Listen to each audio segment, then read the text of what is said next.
You and I know.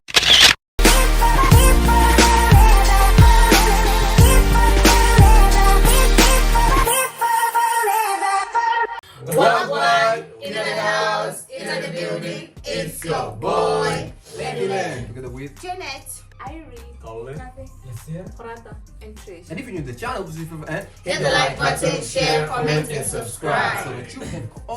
so that you can always be notified when we Post our new video. We are Back with another video. What's your favorite? Gang YouTube. Lena's Gang. gang. Also, if you can support us, you know what? Patreon. Also, join us, you know what? Discord. Put the link show in the Description. Alright guys, today we are back with K-pop history in 20 minutes from SeoTaiji to BTS. This was a video that was requested a lot and got a lot of likes, so we're going to be seeing the K-pop history. We're just reacting, but we don't know the history, so we need to know the history today. There's one thing this video needs. K-pop!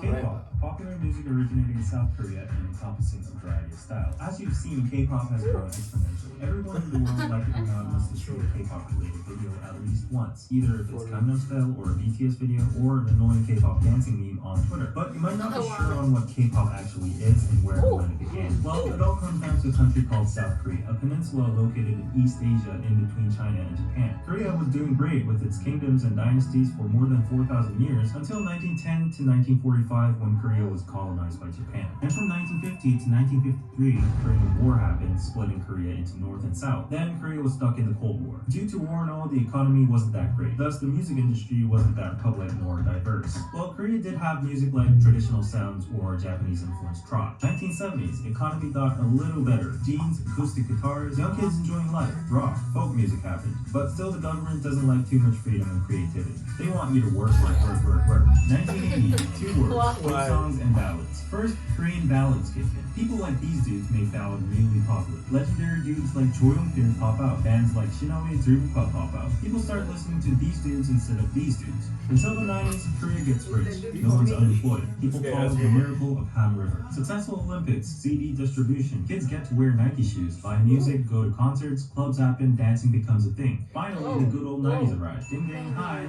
I'm K-pop. All these new genres start to bloom. Hip-hop, dance, R&B, soul, gospel, and of course the popularity of ballads and folk songs continue. Now, all these artists start writing their own songs. A lot of singer-songwriters appear like Shin Sung-hoon, Lee Seung-wan, Yoon Jong-shin, Cheolame, Toy, and more. Boom, March 1992, this dude named SeoTaiji appears out of nowhere. Well, actually, he was in the aforementioned rock band Shinaway as a bassist, though in the meantime he was doing his own thing and explores the world of media music, aka electronic digital. He's also a born rebel. He looks different. His crew dances like crazy. His band SeoTaiji and Kids released an album called SeoTaiji with the title song called I Know. They just sweep all the existing awards out there. Similar groups like Youth might be competitors, but SeoTaiji and Kids and their songs and performances changed everything. Critics claim 1992 is the most important year in Korean pop music history. He destroys genres like trot, ballad, and folk music. They released 4 albums afterwards until 1996. He mixes up hip-hop and traditional music in Hayoga. He also likes techno, and even uses heavy metal rock and classroom idea criticizing the Korean education system. And then the public suddenly tries to rewind the song and thinks he's Satan or gay. They keep on tackling social issues like reunification, environment, drugs, education. He's basically the Tupac of K-pop. Speaking of Tupac, he even touches gangster rap in his last album titled Come Back Home. And then they disband, more like disappear. Poof, yup, just like that, leaving one message: we've showed you everything we can try. Korea freaks out,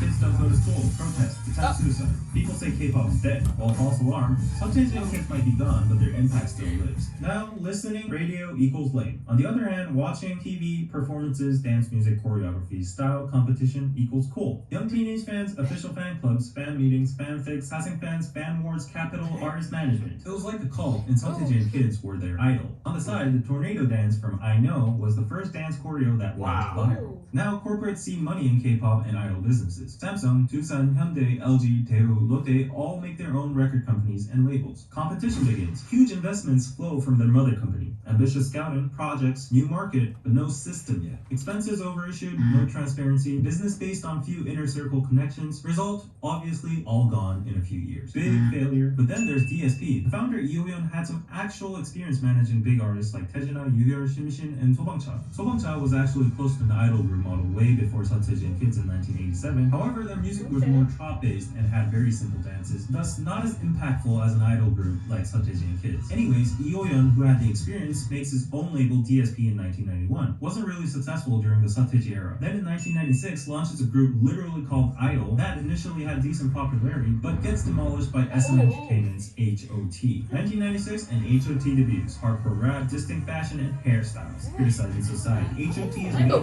today's famous SM Entertainment. Founded by Izuman, in short, SM. Starts as SM Studio in 1989, then reforms into SM Entertainment in 1995. SM develops a systematic idol training system and earns huge success with HOT. DSP gets mad. 1997, they throw out Text Kiss. SM activates their trap card. Girl group SES debuts in December 1997.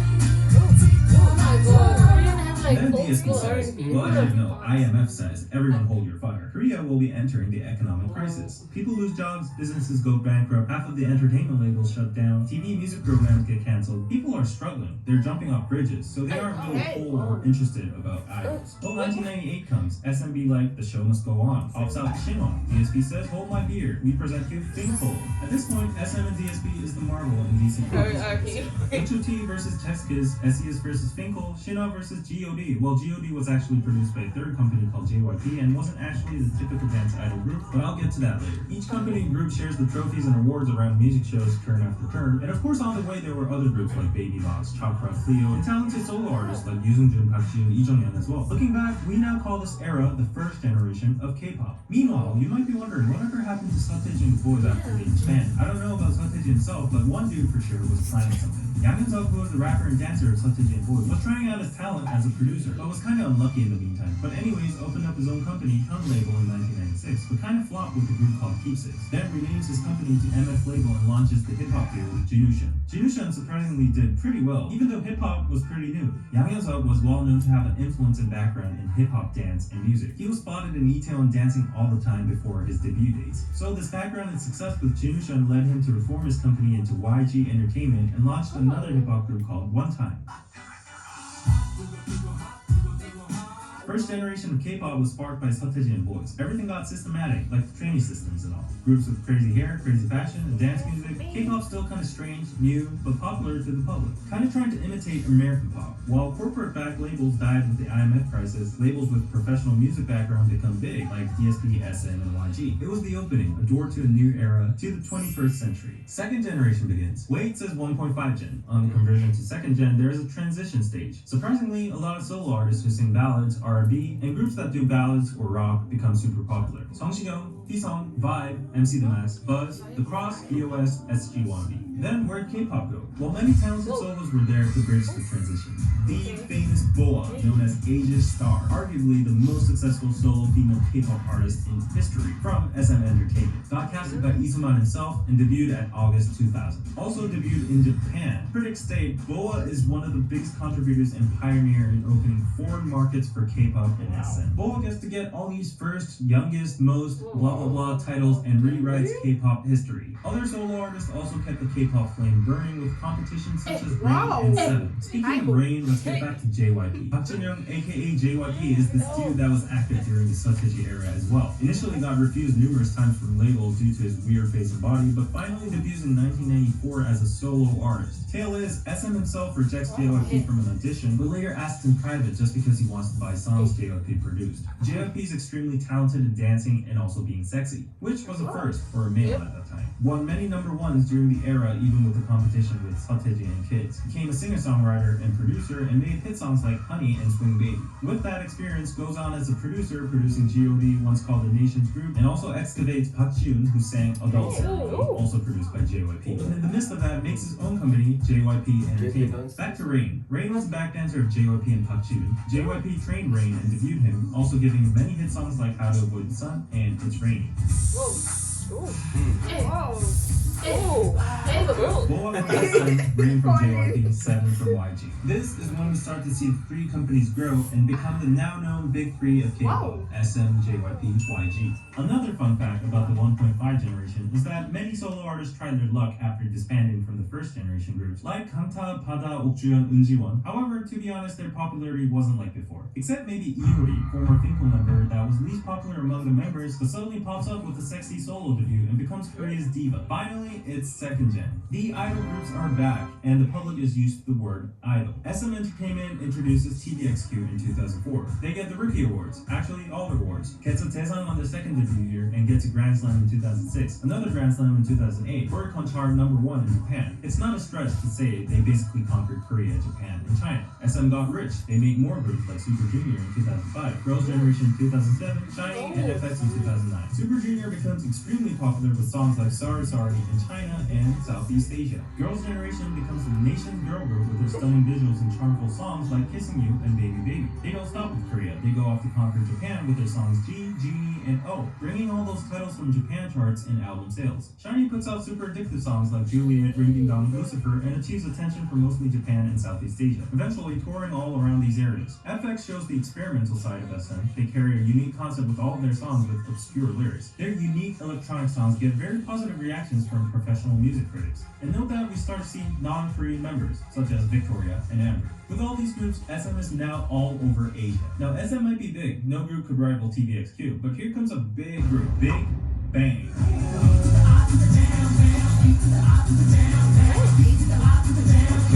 Big Bang from YG Entertainment is a little different. Debuted in 2006 as 5 members from a real survival program conducted by Yang Hyun-suk himself, Big Bang places its roots into hip-hop. 2007, they released their EP, Always, with the song Lies. This song was so big that it made them escalate to the top immediately. Then major hit songs after hit songs like Last Farewell, Haru, Red Sunset make them the unquestionable #1 group in Korea. They go on doing solo work, Japan activities, world tours, sweep awards, pointless to list achievements. They go on further with their career with mega hits like Blue, Fantastic Baby, Loser, Baby, Bang Bang Bang. Big Bang becomes the most popular, influential, listened to group. No male group can rival them in the second gen except maybe early TVXQ. The biggest point that differentiated them would be that the general public, including men, loved and sang most of their hit songs. Big Bang's leader G-Dragon produced most of these mega hit songs, not to mention his successful solo work, and lives as the biggest Korean fashion, music, and trend icon to this day. So who is Girls' Generation's rival then? In YG Entertainment, probably 21. 4-member group debuted in 2009 with a very different concept, strong female image. Releases mega hits like Fire, I Don't Care, Go Away, Lonely, I Am the Best. They were the best. Ranked as one of the best K-pop groups of the past decade by Billboard. A female group that finally offered an alternative concept from the traditional pretty cutesy girl group stereotype. Girls' Generation and 21 were rivals in style because they were so different. However, the two groups were huge and probably the most successful girl groups in second-gen K-pop history. Speaking of girl groups, we have to go back to JYP because JYP is known as the girl group Royal Company. Wonder Girls is among one, debuted in 2007, put out major hits like Tell Me, So Hot, Nobody, which were all viral hits within the nation and Asia due to their simple and catchy point dances. In 2008 Haiwon Seoul Music Awards, they received their first Daesang as a girl group competing with Big Bang and TVXQ. Before Girls' Generation got extremely popular, they had the nation's girl group title in 2007 to 2008. Their style was distinct compared to Girls' Generation with 21 because it was mostly retro pop or electro pop. They were the first to appear on American TV shows, showing the possibilities of expansion of K-pop to the West. Nobody was the first K-pop song to enter the Billboard Top 100 chart. On the other hand, JYP puts out boy groups such as 2PM and 2AM, who respectively have the Monster Idol and Ballad Prince concept. 2PM does especially well with hit songs like 10 out of 10, Again and Again, and Heartbeat, also becoming a sensation in Korea and Japan. Here we see Nickun, a member of 2PM from Thailand, showing that K-pop is surely expanding beyond China and Japan. Now, it would be safe can say that the second gen of K-pop was led by the mentioned groups. There are other groups such as 4 Minute who made a strong impact and shift on the concept of girl groups. Then there was Kara, produced by DSP, and were known as big competitors to the Wonder Girls and Girls' Generation. Japan went crazy over them. Everyone knew their songs and choreographies like Step and Mystery. Can we move on to third gen? Well, maybe yes or maybe no. Some people draw the line by 10 years, as in 2000 to 2010. Some experts draw the line by sudden inflation and saturation of groups. A lot of groups start to pop up, like East NYC and B1 from Blocking Vehicle, B2B, Vix, Infinity, Song Music, and more.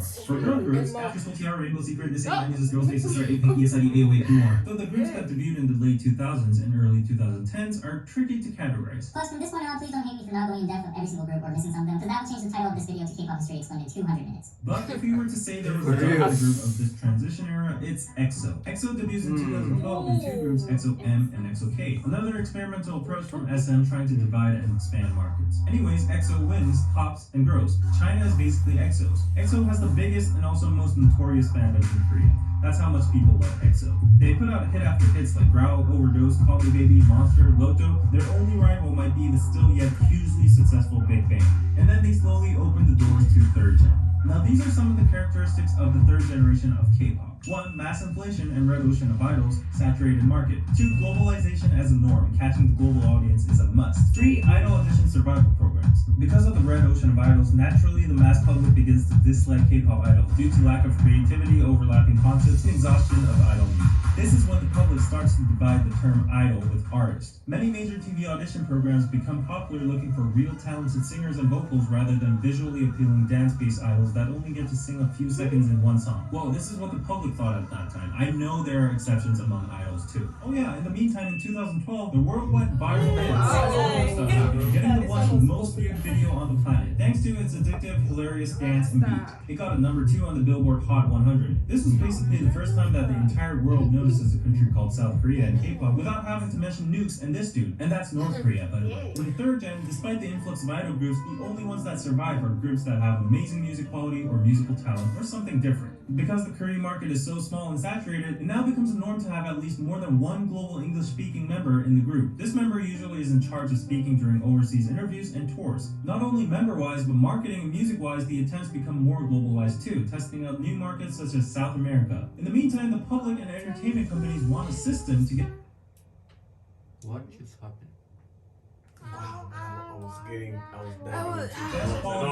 Okay. And that is by following the TV trend, by making TV audition survival programs with worldwide contestants. This system allows idols to gain publicity even before debut and also verified popularity and talent. Although audition programs such as Produce 101 to Produce X have been extremely popular, it got caught in a corruption and manipulation issue recently, which likely put out the credibility and support towards these survival programs. Now, to name a few groups that are leading the third generation currently, definitely the girl group Trinity, Twice, Blackpink, Red Velvet. JYP's girl group Twice has earned the absent nation's girl group title since Girls' Generation, along with major hit songs that dominated Korea and Japan mostly, like Cheer Up, TT, Knock Knock, Likey, and Fancy. Interestingly, these girls were also a result of an audition program called 16. IG's girl group Blackpink has the record of most YouTube views, 56.7 million in 24 hours, with its Kill This Love music video topping Ariana Grande. Their music videos have this much views each, which saves my time on trying to explain and prove their popularity. Also, they're the highest charting female K-pop group on Billboard Hot 100 and 200, plus they had an epic stage at Coachella too. SM girl group Red Velvet might not be as big as the former two in size, but is always praised by the public and critics for their unique sound and high-quality songs. Time magazine has highlighted their versatile musical style and named them as one of the best K-pop groups. Billboard agreed too in 2019. Fun fact, Red Velvet was the first K-pop group to perform in North Korea, and Kim Jong-un adjusted the schedule to go see them. Now let's talk about talented, hardworking girl groups such as Mama Ming, Momoland, Luna, IZ*ONE, G-Idol, CLC, Dreamcatcher, G-Friend, Lovelyz, Oh My Girl, Ujusonya, Gongwonsonya, Everglow, Wiki Mickey, and more. As for boy groups, it's hard to pick a definitive popularity or impact, but just to name a few, 17, NCT, GOT7, Winner, iKON, Monsta X, AT, Stray Kids are definitely the biggest and most popular globally. Most of these groups actively go on world tours and appear on Western TV shows nowadays. And then there are groups such such as Baby, Impact, Victim, Astro, Pentagon, SF9, The Boys, Ace, JBJ, Golden Child, Into It, You and Me, Very Very Ones, and more. So many girl groups, boy groups, mixed groups, new global audience, thus various music styles as well. You name it, K-pop has it. Oh, you don't like groups, super produced modern electronic music? Maybe try IU out. She's Korea's nation's sister and also the nation's singer. Been around since 2008 with numerous ballad and K-pop hit songs. Single-handedly has the popularity equivalent to K-pop's biggest idols. Then there's K-pop R&B, a whole scene of its own. Maybe check out Zico, who has an overlap background with K-pop. Then there's rock. Maybe check out bands like Day6 and Flying the Rose and more. So, it's already 2020, technically 10 years have passed again, and the line is blurring between 3rd gen and 4th gen. Then what would be the standards of dividing the generations? I can't be the one deciding, but just to add my personal 2 cents, maybe the line could be drawn by observing groups that start off already with a bigger fandom globally rather than domestically in Korea from the pre-debut and rookie phase. In short, maybe no more validation or dependence from Korean fans needed,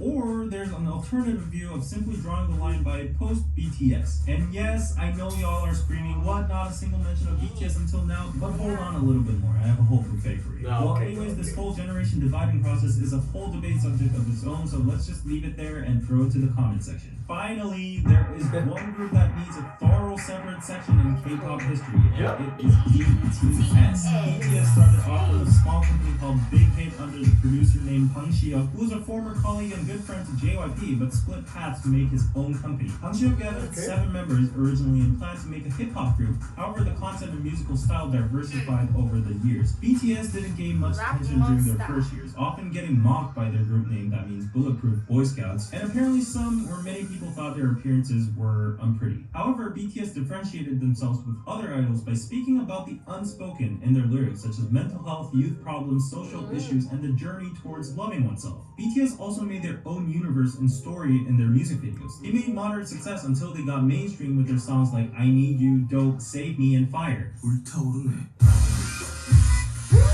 After that, every move they made pretty much became history. They topped the Billboard 200 charts 4 times in a row alongside the Beatles, appeared on multiple major American TV shows, got awarded by the Billboard Music Awards, AMAs multiple times, did a Grammys act, did a UN speech, did a cover of Times, had stadium world tours including Wembley and Saudi Arabia, sold over 20 million cumulative albums to this day.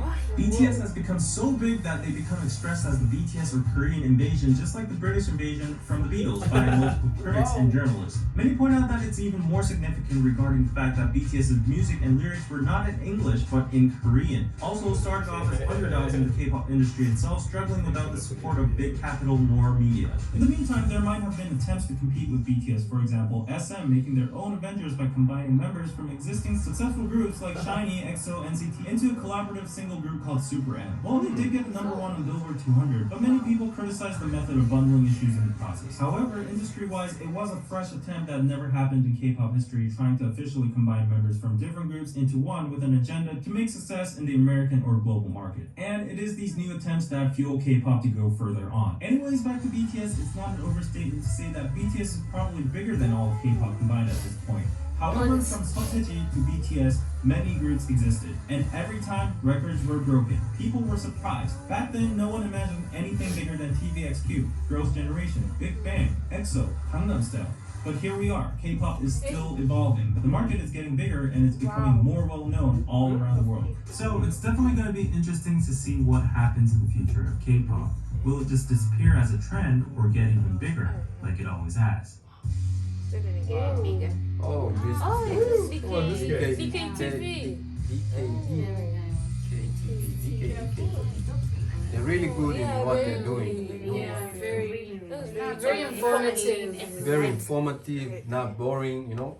It doesn't make you like The humor in it. for it. Yeah, they have humor. The humor in It's it. very amazing. Damn, how long did it take to gather up all this and put them together? Yeah. That's why I was like, I wanted to say like, for him to know all of this, he must be like Korean, or he must be like, he know that culture. Because He did a lot of research.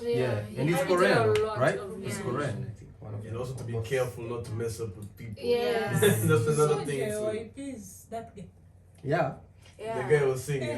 So that's the company. And they always think that JYP's You see it up and you saw that something it happened something very nice there when JP was with the guy but he's sick You know, Suga's like, okay, I'll go start my own thing, right? Yeah, They yeah. saw- Then boom. Yeah. Yeah, Yeah. Sug started the thing, started BTS and skyrocketing. And all of them are good. Definitely, yeah.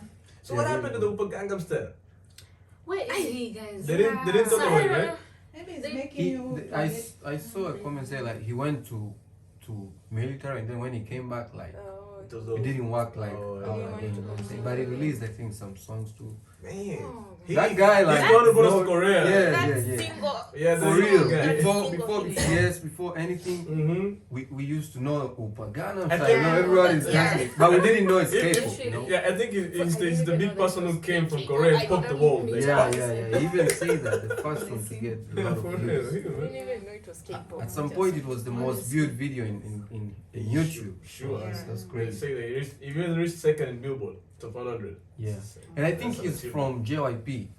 He came here, he raced through JP. Yeah, JYP is the same with Blackpink, right? Yeah, I think so. Yeah, so that's very good. It's interesting to see like how they evolve and wish like other countries they can learn from them too. You know what I'm saying? Because the situation in our countries. Yeah, we're going, we're moving. We're moving, but we can learn something from here. You know what I I'm know, saying? right? That's true. We can learn something from here. All right, guys. So if you enjoyed this, please hit the thumbs up and stay safe. Stay tuned in the next video. Peace.